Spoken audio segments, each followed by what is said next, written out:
So not too long ago, I sat here and talked about Rainworld for a little bit, giving nothing more than a general overview on the basic gameplay, regions, and story. And something I noticed rather quickly is that I never talked about the Slugcats themselves and what they had to offer. And to be fair, I didn't have to. It wasn't really that necessary. But I want to take today to discuss these Slugcats and my opinions on their campaigns. I spent 4 days doing nothing but playing Rainworld all day, so I'd like to think that I'm eligible. Though, I want to go into the semantic nonsense first because ranking all Downpour Slugcats in Rainworld is a little broad. The Slugcats will be judged on their abilities, their gameplay, and the campaign story. One can have good abilities and annoying campaign, and vice versa. And it'll be put on this very simple tier list. And secondly, I'm only gonna go over the Downpour exclusive Slugcats, since Monk, Survivor, and Hunter are just glorified difficulty settings to me. Which now leaves us with Gourmand, Artificer, Rivulet, Spearmaster, and Saint.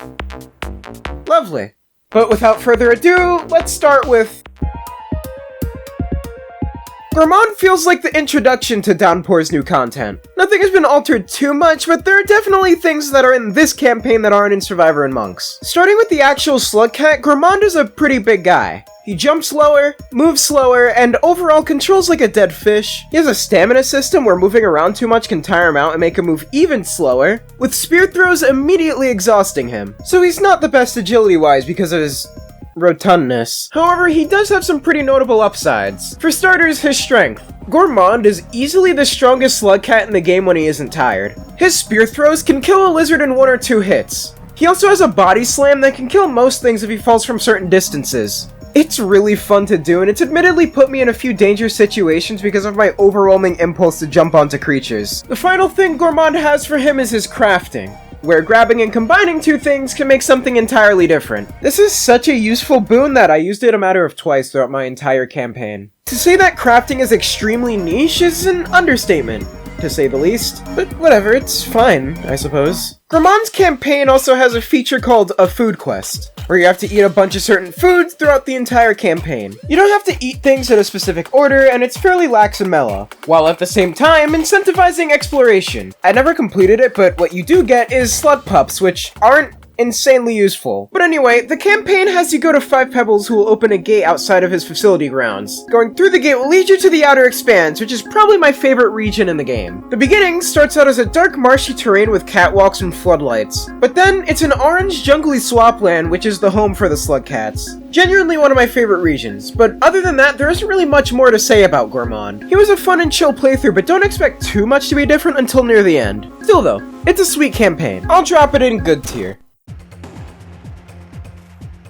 Artificer is certainly a campaign. It's definitely the most mixed I've ever felt on one for reasons I'll get to in a second. But let's start with her abilities. Artificer's all about bombs. She can turn spears and rocks into explosives at the cost of food, she has an explosive double jump, and a parry which stuns enemies. Her drawbacks are definitely something though. For starters, she's not very good underwater. She has the shortest lung capacity of all Slugcats, so it's not really advisable to go to regions like Drainage System or Waterfront Facility. Her second, more glaring drawback is her reputation with scavengers. She has the worst reputation with them, and they're always hostile. Sometimes they'll just send kill squads. And there's no way to make peace with them, they'll just kill you on sight. It's also worth mentioning that Artificer is locked at the bottommost karma. The only 2 ways of increasing them is either by A, talking to echoes and getting 1 level permanently, or B, grabbing the corpse of a scavenger and looking it over to whatever karma gate you need to go to. You're mainly gonna be doing the latter though. So Artificer's playstyle relies on playing the offensive, which normally I wouldn't care, but Scavenger AI is genuinely so unpredictable. Sometimes they just snipe you off screen, and because you're a normal person with a normal reaction time, you just die. I also find hauling a dead scavenger to places really annoying, since sometimes finding them in of itself could be a Sisyphean task.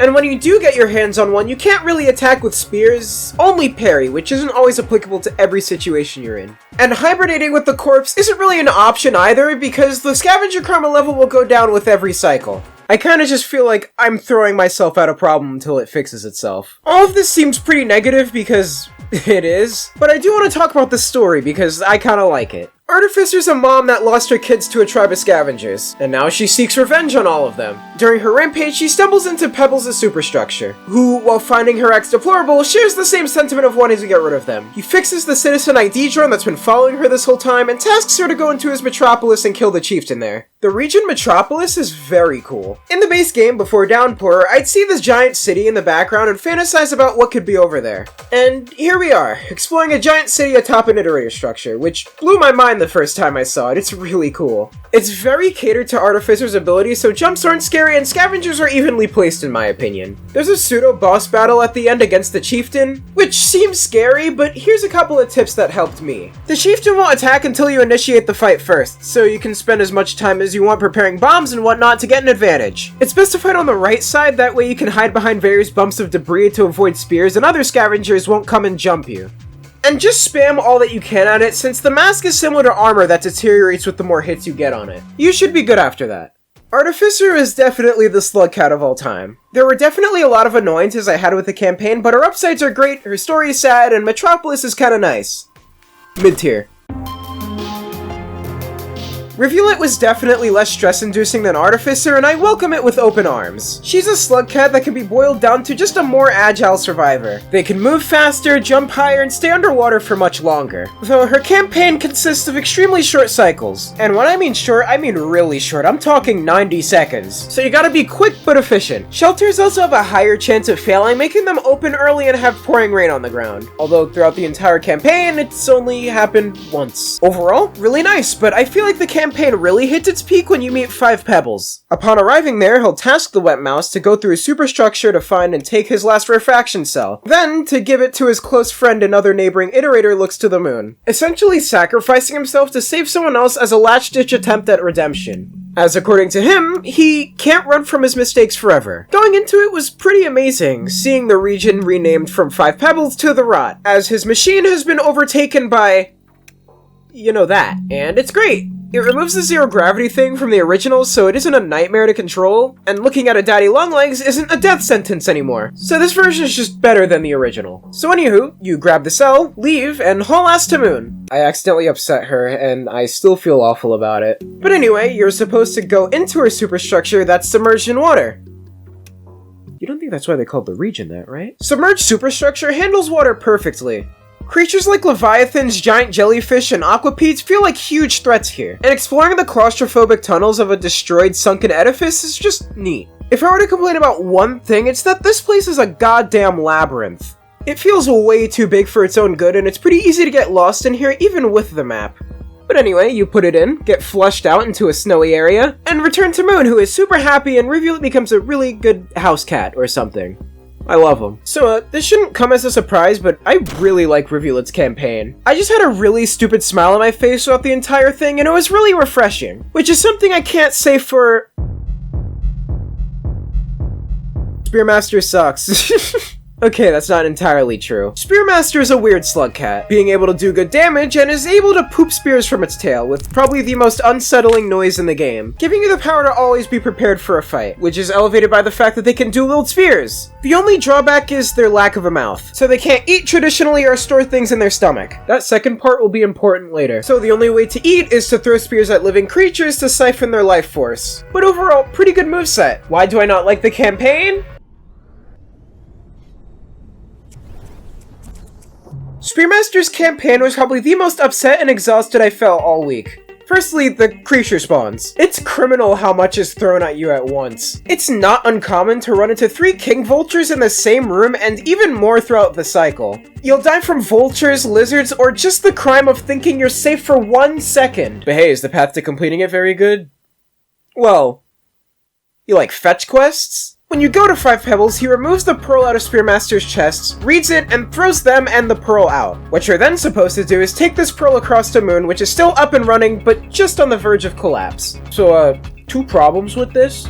I mentioned before that Spearmaster doesn't have a mouth, so you gotta carry this pearl in your hand throughout the entire trip, already removing the dual-wielding ability they naturally have, and if you lose the pearl at any point, you might as well just die since you need it to beat the game. Now, I'll admit, exploring Moon's superstructure while it's still up and somewhat functional is cool as hell. I feel like I would have enjoyed it more if the struts weren't just a pain in the ass to go through. It's less to do with the fact that I was only able to defend myself with one hand, and more so to do with the obnoxious spawns and terrifying jumps. Each death felt more debilitating than the last. Whether I failed a jump or got nabbed by a Miros vulture, I was not having it. I was really tired. Thankfully, things start to pick up once you actually climb into Moon's Can. There aren't many threats and it isn't too difficult to navigate. Funnily enough, it was one of the highlights in the entire campaign. And seeing Moon pre-collapse just made me smile. I love Moon. She's great. I will not be taking any Moon slander. Anyway, you give the pearl to her, she rewrites it, and tasks Spearmaster to go up to the communications array where the campaign finally ends. Thank God. I don't think I'm hiding the fact that Spearmaster was my least favorite campaign. From the annoying spawns to the cumbersome fetch quest, I just wanted to rest after this. The thing that made it worth my while though were the chat messages between the iterators and exploring Moon. But other than that, bleh. Saint is definitely one of the coolest campaigns I've played. Not so much for the slugcat themselves, but for the environment and the story that it tells. It also has, like, one of my favorite regions in the game, but we'll get to that in a moment. First, who do we got here? Saint is an interesting creature. They have the ability to use their tongue to grapple onto ceilings and stuff, making them easily one of the most maneuverable slugcats out of all of them. The downsides are pretty severe though. First off, Saint is on a strictly vegan diet, as eating any meat will just stun them in place. And the second really bad one is that Saint is completely pacifistic. They can't throw spears, which removes any offensive strategy besides throwing rocks or, God forbid, explosives. This encourages a more evasive playstyle. It's just when you're in enclosed spaces when it's a problem. Saint's campaign takes place far into the future. So far, that 5 Pebbles superstructure crashed onto Shaded Citadel and there's no rain. Instead, having the world being plunged into some sort of Ice Age the Meltdown, which will obviously freeze you to death if you stay out in the cold for too long. Saint is also stuck at the bottom 2 karma, so they have to explore around the entire ecosystem and speak to all the echoes in order to increase it. I really love this new Frozen Over version of Rain World. From the new names each region got to seeing new life flourishing in places where they didn't in the past. My favorite region in this campaign though is Undergrowth, which replaces Drainage System. It's actually an overgrown green floral environment, contrasting from the cold outside of it. And this made me realize something. Rainworld is more than just being about the death of an entire ecosystem. Yeah, sure, the game carries a lot of themes about death and the search for it, but to me, Rainworld is about the death of one era being used to usher in a new one. Both of the superstructures that the game takes place in have completely fallen down into rubble, but it makes new things thrive here. And Undergrowth is the pinnacle of that for me. From being a region with a bunch of waterlogged tunnels and large pits of water to now flourishing as new fauna and flora proliferate there. Anyway, after Saint greets all the echoes scattered across the land, they unlock God mode. And yeah, I have my problems with it. The attunement Saint gains is essentially a kill button for everything and anything in the game. From lizards to leviathans to even Moon and Pebbles if you want to get the special ending. And it's super finicky to control. It can only be activated by the flight Saint also gains from attunement, which would be fine if it also wasn't on a timer, or if the crosshair to ascend the creature wasn't so weirdly slippery, or if the crosshair didn't automatically ascend things after 2 seconds, which you can miss by the way, or if it didn't take an eternity for the ascension powers to recharge after depleting. Yeah, I got some problems with it. And this cultivates into the final area of the game, Rubicon. It's a really great send-off thematically, but gameplay-wise, it's kind of annoying. Saint's Ascension powers really show their finickiness here, where you gotta kill a bunch of things that move extremely sporadically. But alas, when you finish the campaign, I don't even know what's going on here, but it looks cool, I think. But yeah, Saint is a pretty fun slugcat. While they might be my least favorite in normal circumstances, their campaign definitely holds up for me. Oh. What the fuck? So Fanthiel, or Anat, or Thanks Andrew, Jesus Christ, that's a lot of names, is a secret slugcat that's just one giant shitpost made to be as ball-bustingly hard as possible. So get this, right? You start off in memory crypts, shelters fail every cycle, you need 12 food pips to hibernate, you start off every cycle with a reskin singularity bomb, which is just a black hole, and when you die, this plays. Good night, gamer. I'm gonna be honest, I didn't complete this one, and I won't. Not even as a joke. Honestly, I'd rather peel a hangnail all the way up to my scalp, so... perfect.